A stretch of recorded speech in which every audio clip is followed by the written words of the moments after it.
महाभारत अर्जुन की प्रतिज्ञा। महाभारत का भयंकर युद्ध चल रहा था। लड़ते लड़के अर्जुन रणक्षेत्र से दूर चले गए थे। अर्जुन की अनुपस्थिति में पांडवों को पराजित करने के लिए द्रोणाचार्य ने चक्रव्यूह की रचना की। अर्जुन पुत्र अभिमन्यु चक्रव्यूह भेदने के लिए उसमें घुस गया।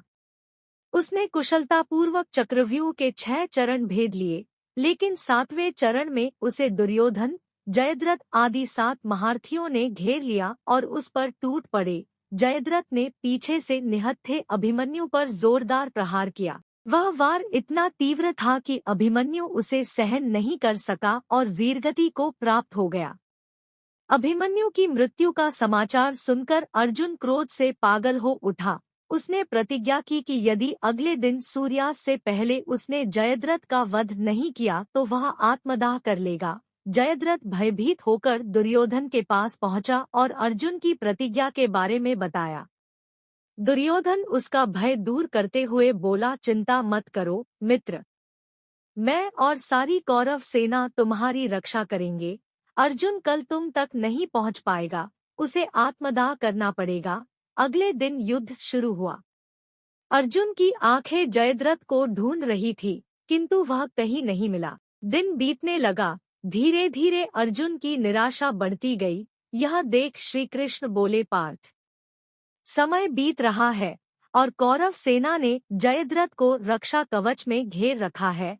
अतः तुम शीघ्रता से कौरव सेना का संहार करते हुए अपने लक्ष्य की ओर बढ़ो। यह सुनकर अर्जुन का उत्साह बढ़ा और वह जोश से लड़ने लगे, लेकिन जयद्रथ तक पहुंचना मुश्किल था। संध्या होने वाली थी। तब श्री कृष्ण ने अपनी माया फैला दी। इसके फलस्वरूप सूर्य बादलों में छिप गया और संध्या का भ्रम उत्पन्न हो गया। संध्या हो गई है और अब अर्जुन को प्रतिज्ञावश आत्मदाह करना होगा। यह सोचकर जयद्रथ और दुर्योधन खुशी से उछल पड़े। अर्जुन को आत्मदाह करते देखने के लिए जयद्रथ कौरव सेना के आगे आकर अट्टहास करने लगा। जयद्रथ को देखकर श्री कृष्ण बोले, पार्थ, तुम्हारा शत्रु तुम्हारे सामने खड़ा है। उठाओ अपना गांडीव और वध कर दो इसका।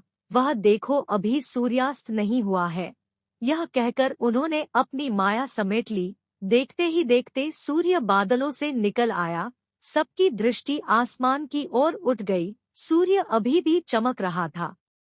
यह देख जयद्रथ और दुर्योधन के पैरों तले जमीन खिसक गई। जयद्रथ भागने को हुआ, लेकिन तब तक अर्जुन ने अपना गांडीव उठा लिया था।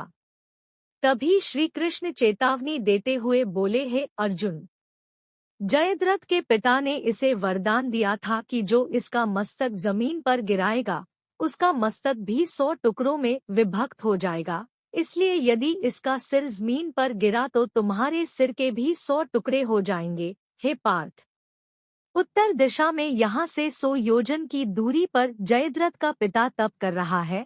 तुम इसका मस्तक ऐसे काटो कि वह इसके पिता की गोद में जाकर गिरे।